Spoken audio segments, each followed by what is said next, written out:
notre part, en tant que société civile, c'est une joie immense de voir une organisation comme Kojeski avoir songé à parler de cette activité. Parce que les autorités et différents invités ont bien souligné, l'avortement pose toujours problème.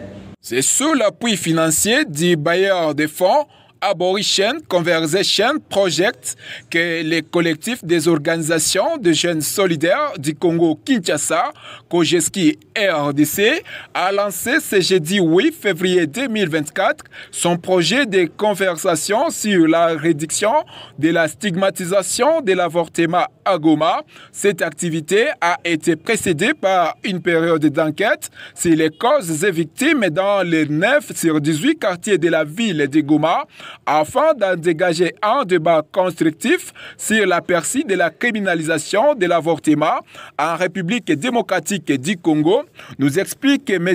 Kuluoshi Pekos, coordonnateur provincial du Kojeski au Nord Kivu. Ensemble sur la question liée à l'avortement.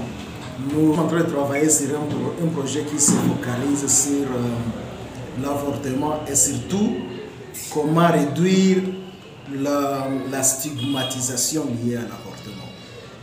Nous sommes en train de construire un peu un dialogue et des discussions au niveau communautaire pour que les gens puissent échanger des idées sur ça. Eux-mêmes trouvent des réponses appropriées aux problèmes qui sont liés à l'avortement. Et ceci est consécutif à une enquête que nous venons de terminer qui a été menée dans les 9 quartiers de Goma, dans les deux communes, surtout commune de Karsimbi et commune de Goma, où nous avons recueilli des informations très importantes qui montrent qu'il y a un problème autour de l'avortement ici dans la ville de Goma. Nous avions voulu mener les enquêtes dans un premier temps puisqu'on n'avait pas de données réelles. On avait des allégations auparavant de certains cas qui sont liés à l'avortement. Et puis nous avions pensé que ça serait mieux qu'on ait des éléments plus scientifiques qui peuvent attester les allégations qui existaient. Et à travers ces allégations, nous avons remarqué qu'il y a un taux élevé de l'avortement au niveau des Goma. Les femmes sont les victimes directes. Les enquêtes ont révélé que les femmes meurent souvent à un grand nombre liés suite aux conséquences de l'avortement. Nous avons aussi trouvé que dans nos sociétés, il y a certaines personnes qui ont été arrêtées pour tout simplement les cas d'avortement, des choses liées à l'avortement.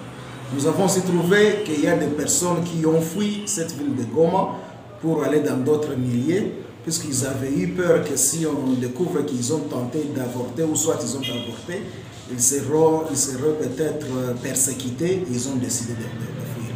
Alors, au cours du lancement de ce projet à caractère sanitaire et social, les analyses sur les causes profondes de l'avortement en ville de Goma ont été faites à travers des groupes de discussion entre les acteurs de la société civile, l'autorité de l'État en présence et les concours du médecin œuvrant dans le domaine de la santé, dit le coordonnateur du Kojeski au Nord Kivu, M. Pekos Kuluoshi. Ce qui était dans ce groupe de discussion aujourd'hui, c'était les acteurs de la société civile, c'était la première catégorie. La deuxième catégorie, ce sont les populations même qui sont des survivants ou des victimes des conséquences de l'avortement. La troisième catégorie, nous avons eu l'autorité de l'État. Et la quatrième catégorie, nous avons eu le médecin ou le docteur, ceux-là qui sont dans le domaine de la santé, qui donnent ces services, qui sont impliqués dans les services d'avortement. Rappelons toutefois que le projet de conversation sur la réduction de la stigmatisation de l'avortement à Goma et les résultats des enquêtes menées par les Kojeski RDC, coordination du Nord Kivu, dans 9 quartiers des 2 communes de la ville de Goma, sur les personnes de 12 à 67 ans, hommes et femmes confondus.